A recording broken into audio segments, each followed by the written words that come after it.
9th സ്റ്റാൻഡേർഡിലെ geography first chapter the sun the ultimate source, സർവവും സൂര്യനാൽ. അതിൽ നമ്മൾ സൂര്യൻ്റെ സൗരോർജ്ജത്തിനെ കുറിച്ച്, സോളാർ എനർജീനെ കുറിച്ചാണ് നമ്മൾ ഇത്രയും ക്ലാസ്സുകളിൽ പറഞ്ഞത്. ഇത് നമ്മുടെ മൂന്നാമത്തെ സെഷനാണ്. കഴിഞ്ഞ സെഷനിൽ നമ്മൾ പറഞ്ഞത് the factors which influence the distribution of temperature, 4 നമ്മൾ പഠിച്ചു അല്ലേ? ഏതൊക്കെയായിരുന്നു? Latitude, altitude, nearness to ocean and the wind ആണ്. അടുത്തത് നമുക്കൊരു ഇത് പഠിക്കാനുള്ളത് ഗ്ലോബൽ ഡിസ്ട്രിബ്യൂഷൻ ഓഫ് ടെമ്പറേച്ചർ. അതാണ് നമ്മൾ ഇന്ന് എടുക്കാൻ പോകുന്നത്. ഗ്ലോബൽ ഡിസ്ട്രിബ്യൂഷൻ ഓഫ് ടെമ്പറേച്ചർ എന്ന് വെച്ചാൽ ആഗോള താപ വിതരണം. അതിവിടെ നമുക്ക് നെക്സ്റ്റ് പേജിലാണ് പഠിക്കാനുള്ളൂ. ഫസ്റ്റ് തന്നെ ഒരു ചോദ്യമാണ് അവർ തന്നേക്കണത്. എന്താണ് ചോദ്യം നോക്കാം. Isotherms in the southern hemisphere are almost parallel. അത് നമ്മൾ നേരത്തെ പടത്തിൽ കാണിച്ചെന്താണ് അല്ലേ? സൗരോർജ്ജത്തിന് ഐസോതേംസ് എന്താണ്? സൗരതാപരേഖകൾ എപ്പോഴും എന്താണ്? സമാന്തരമാണ്. മധ്യരേഖയിൽ ഏറെക്കുറെ സമാന്തരമാണ് എന്ന്. എന്തുകൊണ്ടാണെന്ന് ഉത്തരാർദ്ധഗോളത്തിലും നമ്മൾ പറഞ്ഞില്ലേ, ഉത്തര ധ്രുവം ദക്ഷിണ ധ്രുവത്തിലേക്ക് വരുമ്പോൾ വളഞ്ഞിങ്ങനെ വരുന്നു എന്ന്. അപ്പോൾ എന്തുകൊണ്ടാണ് എന്ന് അതിൻ്റെ ഉത്തരമാണ് ഇവിടെ തന്നിരിക്കുന്നത്. നോക്കാം. ചോദ്യം ഇതാണ്: ഉത്തരാർദ്ധഗോളത്തെ അപേക്ഷിച്ച് ദക്ഷിണാർദ്ധഗോളത്തിൽ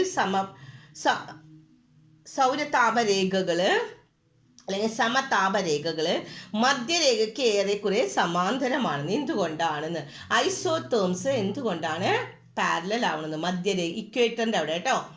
ഉത്തരം ഇതാണ്: during the summer higher temperature prevails over the land compared to the sea. അല്ലെ, ലാൻഡിലല്ലേ? സമ്മർ സീസണിൽ എവിടെയാണ്? ഉഷ്ണകാലത്ത് കടലിനെ അപേക്ഷിച്ച് എവിടെയായിരിക്കും? കരയിലായിരിക്കും ഉയർന്ന താപനില. ശൈത്യകാലത്താണെങ്കിലോ, തണുപ്പ് കാലത്താണെങ്കിൽ കുറഞ്ഞ താപനിലയും അനുഭവപ്പെടുന്നു എന്ന്. During the summer high temperature prevails on the land and compare to sea. സീനെ കമ്പയർ ചെയ്യുമ്പോൾ വേനൽക്കാലത്ത് കരയിൽ നല്ല ചൂടാണ്. പക്ഷെ മഴക്കാലത്തോ ശൈത്യകാലത്ത് തണുപ്പ് കാലത്തോ ഡ്യൂറിങ് ദ വിന്റർ സീസണിലാണെങ്കിൽ കണ്ടീഷൻ ഈസ് റിവേഴ്സ്. റിവേഴ്സിലാണെന്ന് പറഞ്ഞാൽ എന്താണ്? ലാൻഡിലായിരിക്കും താപനില ഇവിടെ കുറവുണ്ടാവുന്നത്.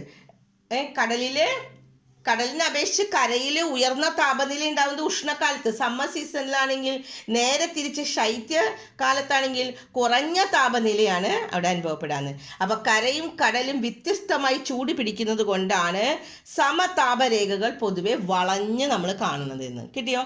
അപ്പോൾ ചോദ്യം ഇതാണ്: സമതാപരേഖകൾ എന്തുകൊണ്ടാണ് വളഞ്ഞ്? The bending of isotherms is due to the differential heating of land and water.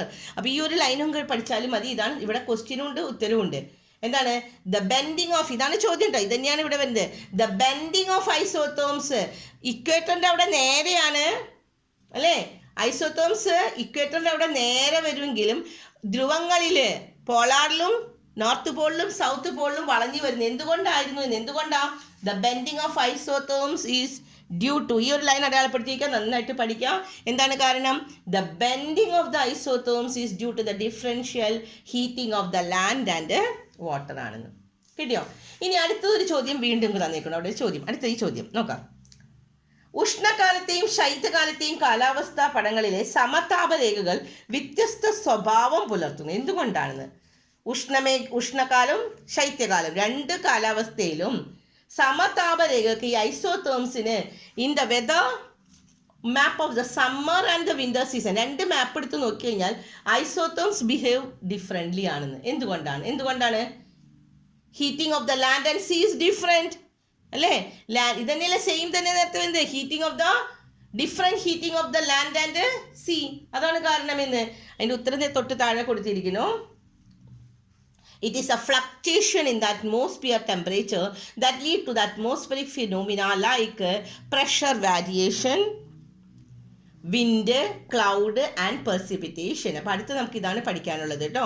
വിൻഡിനെ കുറിച്ചും ക്ലൗഡിനെ കുറിച്ചും precipitation കുറിച്ചും. And the water content in the atmosphere significantly influence the atmospheric phenomena. Atmospheric phenomena നമ്മൾ എന്താ ചെയ്യുന്നത്? അന്തരീക്ഷ പ്രതിഭാസങ്ങളെ, അതാണ് atmospheric phenomena. അന്തരീക്ഷ പ്രതിഭാസങ്ങളെ മുഖ്യമായി സ്വാധീനിക്കുന്ന ഒന്നാണ് അന്തരീക്ഷത്തിലെ ജലാംശം. ആ ജലാംശത്തിനെ കുറിച്ച്, ആ വാട്ടറിനെ കുറിച്ചാണ് ഇനി നമ്മൾ പഠിക്കുന്നത്. അന്തരീക്ഷത്തിലുള്ള വാട്ടർ ഇൻ ദ അറ്റ്മോസ്ഫിയർ നോക്കാം. ഫസ്റ്റ് ലൈൻ തന്നെ പഠിക്കണം. Water content in the atmosphere is called humidity. What is humidity? Humidity എന്താണെന്ന്? അന്തരീക്ഷത്തിലെ ജലാംശത്തെ ആർദ്രത എന്ന് വിളിക്കുന്നു. എന്താണ് ആർദ്രത എന്ന് പറഞ്ഞാൽ? അന്തരീക്ഷത്തിലെ നോക്കാം, അന്തരീക്ഷത്തിലെ ജലാംശത്തെയാണ് നമ്മൾ എന്തെന്ന് പറയുന്നത്? ആർദ്രത എന്ന് പറയുന്നത്. പിന്നെ ഇനി ഇവിടെ ഇതാണ് നമുക്ക് പറയുന്നത് കേവല ആർദ്രത എന്താണെന്ന്. അബ്സല്യൂട്ട് ഹ്യൂമിഡിറ്റി, കേവല ആർദ്രത എന്താണെന്ന്. അതിനു മുമ്പ് ഇവിടെ ഒരു ക്വസ്റ്റ്യനും കൂടി ഉണ്ട്, ഈ ഒരു ക്വസ്റ്റ്യനും കൂടി പഠിക്കണം. List out the factors influencing the amount of the moisture in the atmosphere. അറ്റ്മോസ്ഫിയറിൽ അന്തരീക്ഷത്തിലെ താപനിലയെ സ്വാധീനിക്കുന്ന ഘടകങ്ങൾ ഏതൊക്കെയാണ്? നമ്മൾ ഒന്നാമത്തെ പറഞ്ഞു ടെമ്പറേച്ചർ, താപനിലയാണെന്ന് പറഞ്ഞു. രണ്ടാമത്തെ എന്താ? ഇപ്പൊ പറഞ്ഞു water content in the surface അല്ലേ, വെള്ളത്തിന്റെ ജലാംശം. പിന്നെന്താണ്? Nearness to water bodies. Nearness to water bodies എന്താണ്? നമ്മള് വാട്ടർ ബോഡീസിന്റെ ജലാശയങ്ങളോട് അടുത്ത് നിൽക്കുന്നത്, അതാണ് മൂന്നെണ്ണം. Humidity varies not only in the place but also in the time. എല്ലാം സമയത്തിനനുസരിച്ചിട്ട് മാറുമെന്ന്. ഇനി ഇവിടെ പഠിക്കാനുള്ളത് അബ്സല്യൂട്ട് ഹ്യൂമിഡിറ്റി എന്താണെന്ന്. What is absolute humidity? The actual amount of the water present in എവിടെയാണ്? In the atmosphere is called absolute humidity. What is absolute humidity? The actual amount of the water present in the atmosphere. അറ്റ്മോസ്ഫിയറിൽ നമ്മൾ വായുവിൽ അടങ്ങിയിരിക്കുന്ന നീരാവിയുടെ ശരിയായിട്ടുള്ള അളവിനെയാണ്, യഥാർത്ഥ അളവിനെയാണ് കേവല ആർദ്രത. വായുവിൽ അടങ്ങിയിരിക്കുന്ന യഥാർത്ഥ അളവിനെ നമ്മൾ കേവല ആർദ്രത എന്ന് പറയണു എന്ന്. ഇനി നിശ്ചിത ഊഷ്മാവിൽ അന്തരീക്ഷത്തിൽ ഉൾക്കൊള്ളാൻ കഴിയുന്ന നീരാവിയുടെ അളവിന് ഒരു പരിധി വരെയാണ് അന്തരീക്ഷത്തിൽ നീരാവി ഉൾക്കൊള്ളുള്ളൂ. അത് കഴിഞ്ഞ് അന്തരീക്ഷത്തിലെ നീരാവി പൂരിതമാകുന്ന ഈ അവസ്ഥ ഇനി അതിൽ പറ്റില്ല. നമ്മളിപ്പോൾ ഒരു ഉപ്പ് വെള്ളം ഉണ്ടാക്കാണ്, അല്ലെങ്കിൽ ഒരു പഞ്ചസാര വെള്ളം ഉണ്ടാക്കാണ്, ഒരു പരിധി ഉണ്ട് അല്ലേ അതിന്. കാരണം അത് പൂരിതമാവണമെങ്കിൽ, അല്ലെങ്കിൽ അപൂരിതം എന്ന് പറഞ്ഞാൽ അതിൽ വീണ്ടും ഇനി പഞ്ചസാര വെള്ളം ഉണ്ടാക്കുമ്പോൾ ഒരു സ്പൂൺ പഞ്ചസാര ഇട്ടു, അത് നല്ലോണം അലിഞ്ഞു ചേർന്നു, വീണ്ടും ഒരു സ്പൂണും കൂടി ഇട്ടു, അതും ചിലപ്പോൾ അലിഞ്ഞു ചേരും. പിന്നെ നമ്മൾ ഒരു സ്പൂണും കൂടി ഇട്ടാൽ ചിലപ്പോൾ അത് അലിയില്ല, അടിയിലിങ്ങനെ കെടുക്കും. കാരണം അതിൻ്റെ പൂരിതാവസ്ഥ, ആ വെള്ളത്തിൽ അലിയാൻ പറ്റാവുന്ന പഞ്ചസാരയുടെ അളവ് പൂരിതമായി, അത് ശരിക്കും അവിടെ നിറഞ്ഞു കഴിഞ്ഞു എന്ന്. ആ സ്റ്റേജിനെയാണ് നമ്മൾ സാച്ചുറേറ്റഡ് ലെവൽ, പൂരിത അവസ്ഥ എന്ന് പറയുന്നത്. അപ്പോൾ ഇവിടെ നോക്കാം ഇംഗ്ലീഷ് മീഡിയത്തിൽ the stage at which atmosphere is fully, പഞ്ചസാര വെള്ളത്തിൻ്റെ കാര്യമല്ല പറഞ്ഞത്, അത് എക്സാമ്പിളാണ് ഞാൻ പറഞ്ഞോ. The stage at which atmosphere is fully saturated. അന്തരീക്ഷം ഫുള്ളി സാച്ചുറേറ്റഡ് ആകുന്ന ഈ അവസ്ഥേനെയാണ് സാച്ചുറേറ്റഡ് ലെവൽ, പൂരിത അവസ്ഥ എന്ന് പറയുന്നത്. അന്തരീക്ഷത്തിൽ നീരാവിയുടെ അളവ് പൂരിതമായി കഴിഞ്ഞാൽ അതിനെ പൂരിതാവസ്ഥ എന്ന് നമ്മൾ പറയുന്നു. അപ്പോൾ കിട്ടിയില്ലേ അതിൽ നമ്മളിപ്പോൾ എന്തൊക്കെ ഈ പേജിൽ നമ്മൾ പഠിച്ചത്? വാട്ടർ കണ്ടന്റിലെ ഹ്യൂമിഡിറ്റി, വാട്ട് ഈസ് ഹ്യൂമിഡിറ്റി എന്ന്. ആദ്യമായിട്ട് നമ്മൾ പഠിച്ച ഹ്യൂമിഡിറ്റി എന്താണ്? അന്തരീക്ഷത്തിലെ ജലാംശത്തെയാണ് ആർദ്രത എന്ന് പറയുന്നത്. അടുത്തത് നമ്മൾ കേവല ആർദ്രത, അബ്സല്യൂട്ട് ഹ്യൂമിഡിറ്റി എന്താണെന്ന്. ഇവിടെ അബ്സല്യൂട്ട് ഹ്യൂമിഡിറ്റി, വായുവിൽ അടങ്ങിയിട്ടുള്ള നീരാവിയുടെ യഥാർത്ഥ അളവിനെയാണ് കേവല ആർദ്രത. The actual amount of the water present in the atmosphere ആണ് അബ്സല്യൂട്ട് ഹ്യൂമിഡിറ്റി. അടുത്തത് സാച്ചുറേറ്റഡ് ലെവൽ എന്ന് പറഞ്ഞാൽ എന്താണ്? The stage at which the atmosphere is fully saturated with water ഇനി അതിൽ കൊള്ളാൻ പറ്റില്ല, അതിൽ ഫുള്ളി സാച്ചുറേറ്റഡ് ആയി എന്ന്. നിശ്ചിത ഊഷ്മാവിൽ അന്തരീക്ഷത്തിൽ ഉൾക്കൊള്ളാൻ കഴിയുന്ന നീരാവിയുടെ അളവിന് ഒരു പരിധി ഉണ്ടെന്ന്. അന്തരീക്ഷം നീരാവി പൂരിതമാകുന്ന അവസ്ഥേനെയാണ് പൂരിതാവസ്ഥ എന്ന് നമ്മൾ പറഞ്ഞത്. അപ്പോൾ ഇനി അടുത്ത ടോപ്പിക്ക് നമുക്ക് അടുത്തത് ഈ പേജ്, നെക്സ്റ്റ് പേജിലാണ് നമുക്കുള്ളത്.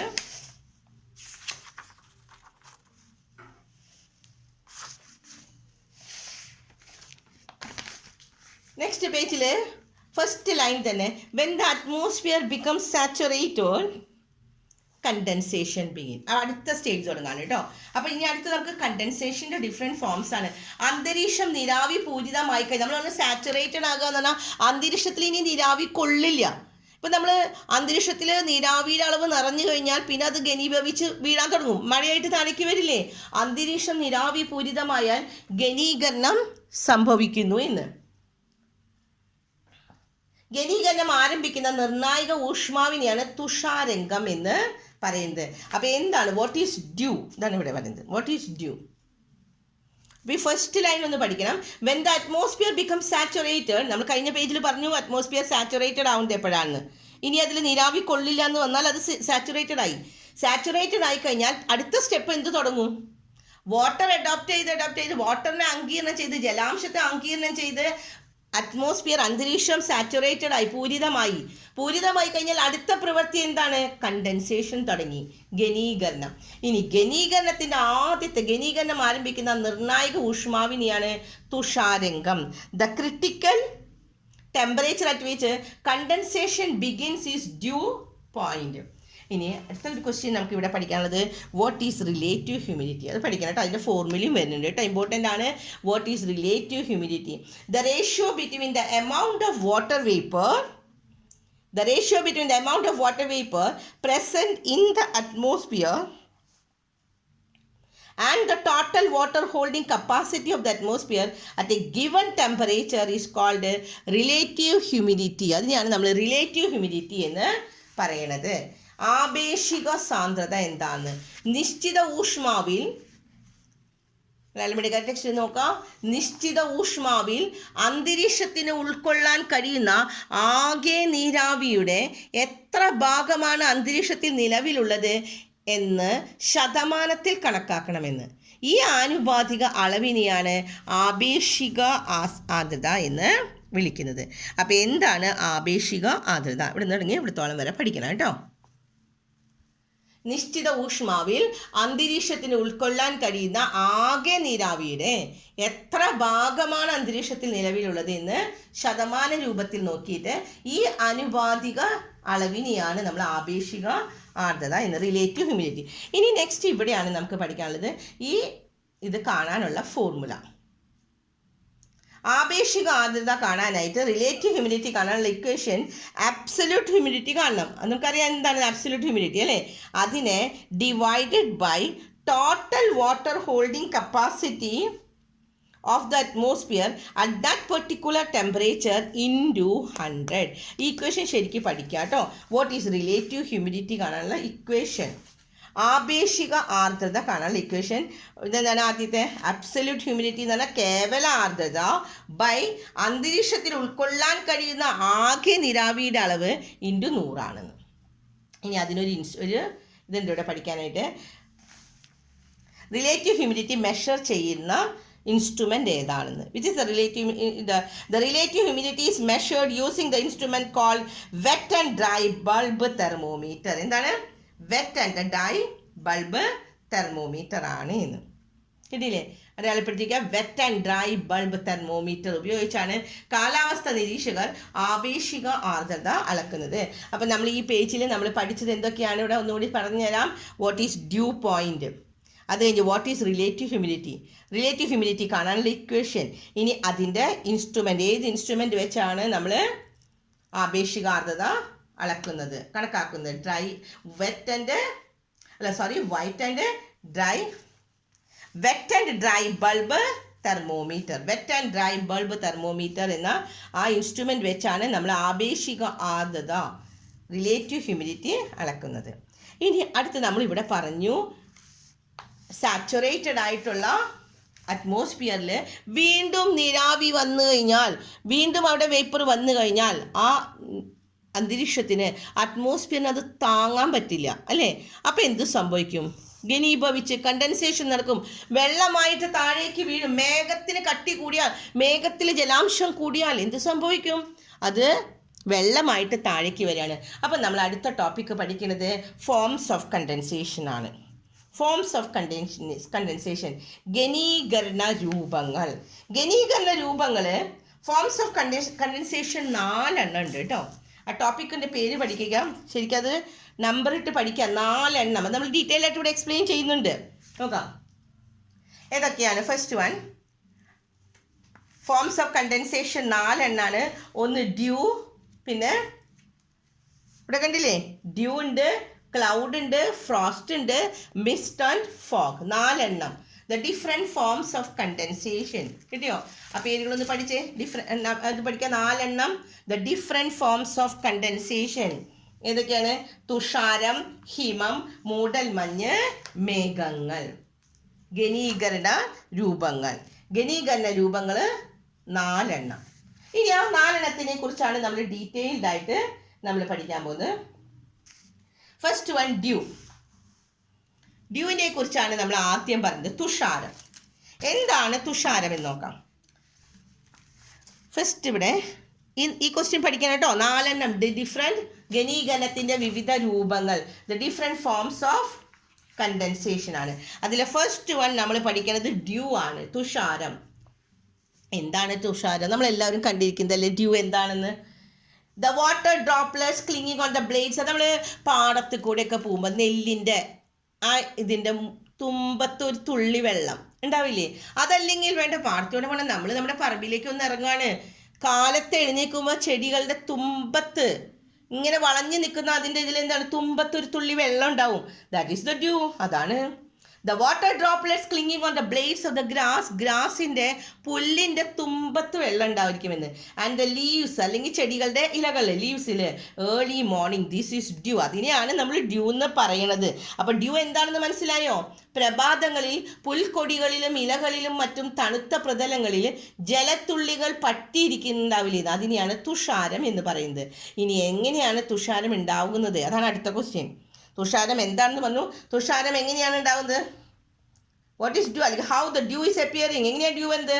The surface of the earth gets cooled during the night. രാത്രി ആവുമ്പോൾ എന്ത് സംഭവിക്കും? രാത്രി കാലങ്ങളിൽ ഭൗമോപരിതലം തണുക്കും അല്ലേ? തുടർന്ന് ഉപരിതലത്തോട് ചേർന്ന് സ്ഥിതി ചെയ്യുന്ന അന്തരീക്ഷ ഭാഗം, നമ്മുടെ ഉപരിതലം സർഫസ് തണുത്തു കഴിഞ്ഞാൽ surface of the earth gets cooled during the night and it cools the near atmosphere. അടുത്തുള്ള അറ്റ്മോസ്ഫിയറിനെയും അത് തണുപ്പിക്കും. And this causes water vapour to condense. അപ്പോൾ എന്ത് സംഭവിക്കും?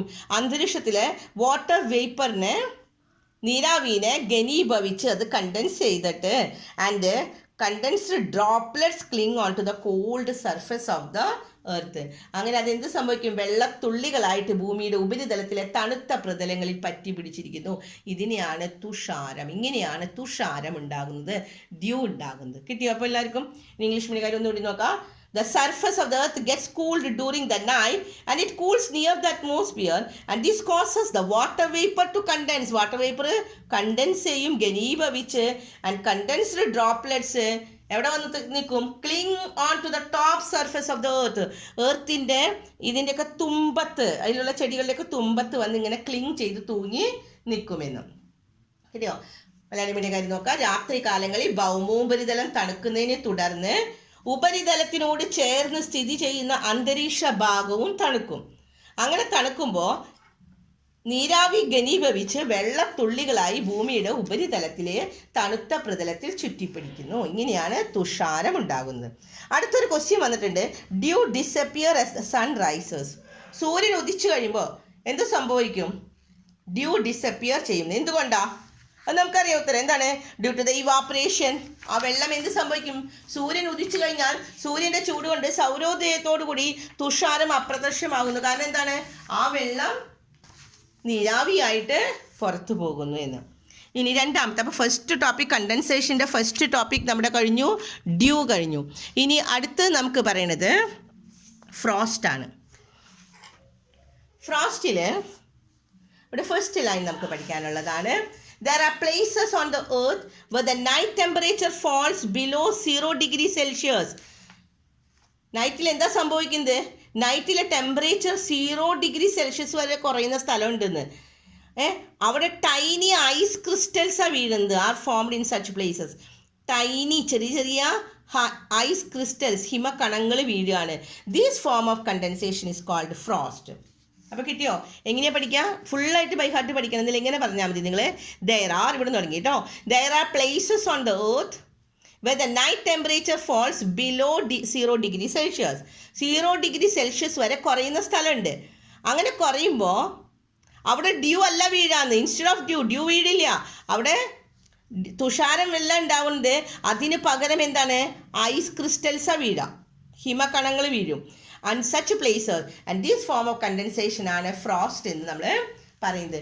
രാത്രി മലയാളം മീഡിയത്തിൻ്റെ നോക്കാം. രാത്രി കാലങ്ങളിലെ ഉപരിതല താപം 0 ഡിഗ്രി സെൽഷ്യസിന് താഴെയായി കുറയുന്ന പ്രദേശങ്ങളെ തുഷാരം രൂപക്കൊള്ളുന്നതിന് പകരം അവിടെ നേർത്ത ഹിമക്കണങ്ങൾ ഉണ്ടാകും. ഈ രൂപത്തിനെയാണ് ഘനീകരണത്തിൻ്റെ കണ്ടൻസേഷൻ്റെ ഈ രൂപത്തിനെയാണ് ഹിമം ഫ്രോസ്റ്റ് എന്ന് പറയുന്നത്. അപ്പോൾ വാട്ട് ഈസ് ഫ്രോസ്റ്റ്, എന്താണ് ഹിമം? കിട്ടിയില്ല എല്ലാവർക്കും?